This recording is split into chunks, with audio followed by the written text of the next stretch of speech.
I think that in some respects we're very much alike. We're both orderly and organised. We both like to plan ahead for things, and we try not to improvise. We are different in that Lily is a lot more programmed than I am. You see, I don't mind improvising. I don't mind doing new things. I'm not afraid of new spaces. I think that in terms of character, we're quite alike. We're both quite stable. We both know rapidly what's going on with the other. We're able to tune into each other's moods, and we communicate well, but, well, there are differences. In my case, I'm inclined toward insecurity, or, put another way, pessimism. But Francisco, on the other hand, he's much more secure, more optimistic. Well, Lily has contributed her tenderness. Because of my personal history, you see, I was always a good student at school, a good sportsman, I was somewhat of a leader. Therefore, I always felt that people admired me, but they didn't love me. They didn't like me much. You see, well, I would say that's Lily's big contribution to my life. That was precisely that, to love me, and not my goals or my accomplishments. Francisco has helped me value myself, has made me feel good about myself. He's taught me to like myself, to become aware of my virtues and also of my defects, to learn to acknowledge my own defects. Ultimately, I suppose, to accept myself the way I am. And he's also accepted me, how I am. I think that he's helped me become a better person.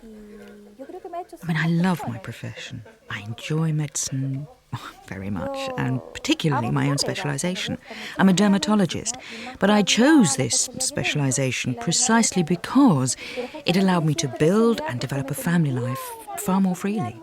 It allowed me to spend more time with my children. In my case, there is a conflict between family and profession because often urgent calls clash with really important family things. But it's crystal clear in my mind that family comes way ahead of my career. Francisco's total dedication to his work is, I suppose, what's most troublesome for us. Most of our fights originate right there. Also the long faces on my part, those angry phone calls, all of them because of the same thing, his job. My profession as a children's surgeon requires a total commitment on my part that I can't evade. Of course, I'm free to accept or reject any particular patient. However, once you have accepted him or her, you lose your freedom, and it's in those moments when one clashes head-on with one's family life. The problem's clearly getting worse every day because Francisco is ever more in demand by his patients, by his students, by his teachers, by everybody. Therefore, if we were to look at the problem from that point of view, it'll increase. But looking at it from another angle, how should I address the problem? How do I approach it? I haven't solved it totally, as I must understand that his work is very important for him. Consequently, I can't undermine his professional way of being a medical doctor. Unfortunately, this profession demands 100% commitment, and Francisco is indeed a committed person. I think it's important to strike a balance because as you rise up the ladder of a given medical specialisation in the way I'm doing, you begin to acquire more responsibilities, and it's easy to get tempted by success or by fame, even sometimes by money. It's easy to become seduced by money and to believe that money is all that matters, and one begins to fill one's own life with it. But the cost of it all is ultimately paid by the family. I'm a very rational person, and this somehow liberates me from suffering and from anxiety. I'm not an overly anxious person. I might get angry with him occasionally, and I miss him, but those moments that he spends with me are so rich that I enjoy them just the same. A complication for me is knowing that everybody is angry with me at home, and it generates a double problem for me. You see, on the one hand, I think, well, possibly subconsciously, that I may be depriving my family of my time, and on the other, I regret the lack of understanding of my wife and my children when they fail to appreciate that I really must go. I have learned, however, that when events are optional, I can stay away from them, and Lily knows that I'm working on it, that together we're working on it, and that I have already learned how to say no, since, well, I'm not indispensable. On the domestic front, Francisco works, well, he works just like me. We both assume an equal share of the burden. They have a little difficulty at times in getting up to see to the children late at night, but that's quite understandable, since he doesn't get much sleep and he does work a lot. But in all other areas, there's no problem. He cleans the dishes, changes nappies, does quite well at all the things that I do at home. In my parents' house, my father had two clear roles. First, the role of provider. Having 6 children, he never enjoyed an affluent economic situation, and his life was clearly marked by his role of having to provide. And secondly, he was a very understanding and gentle father, always very kind, never authoritarian. In fact, he never hit me. Or at least I don't remember that he hit me, ever. Well, in my family, it was my mother who always had the last word. So I suppose I'm tempted to imitate that model. She had a rather strong temperament and was more dominant than my dad, who was a very good and kind man, very much concerned about us. My mother, on the other hand, was more in charge of our day-to-day things, the daily chores, to do all kinds of things for us. But they each had their own clearly defined tasks, so much so that I distinctly remember not ever witnessing a power clash between them. And this affected me, because I try in my own professional life, as well as in my family life, not to be authoritarian. I didn't like my mother's way of carrying on.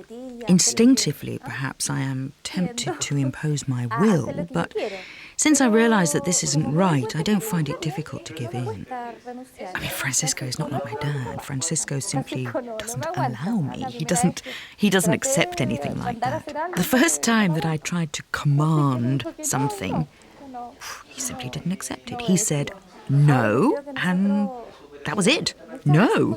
But many of these problems we were able to overcome as we were going steady for a period of 5 years. We studied together, we spent the whole day together in class and studied together at night. So we really did have a chance to get to know each other before we got married. In fact, there were no surprises after we married. You see, I believe the decision-making process is based on mutual confidence.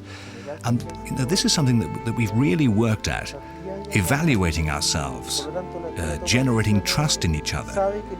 This is something that one nurtures and works on day in and day out. Therefore, in terms of reaching decisions, we know ahead of time what the other person's reaction will be, first and foremost from previous experience, and then, since we resemble each other a lot, I know that she would react in the same way that I would have reacted.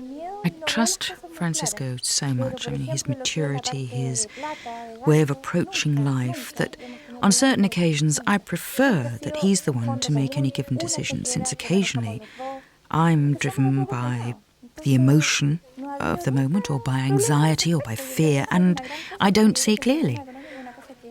For example, in terms of money, we have never, ever had any problems about it, ever. We've always had a common fund, a common checkbook that we both keep, since both of us are quite orderly and well organised. If Lily makes more money than I make, well, that's just fine with me, because then I can work less. In terms of affection, my mum was very affectionate, and I must have inherited it. The affection of being close, of looking after someone, of being expressive, cosy. Therefore, I think that in this sense, I am different from Francisco. Francisco missed out on physical warmth. He lacked caresses, so I began to caress him, and he began to enjoy them, it would seem, because he needed them. For me, sexuality has always played a key role. Possibly this arose from a macho concept of sex, perhaps a bit exaggerated in terms of its importance, frequency and quantity. However, with the passage of time, ours has been an enriching sexuality, and this is what matters. In the beginning, sex was, it was a minefield for both of us, full of conflicts, because I would demand from Lily a masculine sexuality based on quantity and performance. It was only afterwards that I came to realize that women's sexuality is quite different from men's. Their sexual stimulation, their desire, and their manner of doing it are all quite different. So, at first, we weren't able to enjoy sex, but we've matured quite a lot since then, and we've made important progress in this area during the last 2 or 3 years. Now, sex has become a point of union, a lot of pleasure and fun. And we make time for it. But since we have grown-up children now, it's no longer so easy at home, so we go to motels and hotels. In the beginning, I resisted the idea of going to motels. I just didn't like the idea. The truth is that when we started going, I began to realise that it was a lot nicer than being here, without kids all about us, getting up at night. And, if sometimes I don't perform as Lily would wish, or if she doesn't perform as I would wish, well, that needn't ruin our entire marriage. This is only one part of us. It's not all of us. It's not the be-all and end-all of our lives. No, I mean, on the contrary, I think that the way to a fulfilled sexuality passes through love. The key to success in marriage lies in 3 elements. To know how to forgive each other, to know how to help each other, and to keep close to God. The other thing that I consider very important to highlight here is that a couple cannot develop in isolation all by themselves. They must enrich their relationship by sharing, learning, and suffering alongside other couples. I think that this is a battle that you don't win until the very end. I think that you must fight it on a day-to-day basis.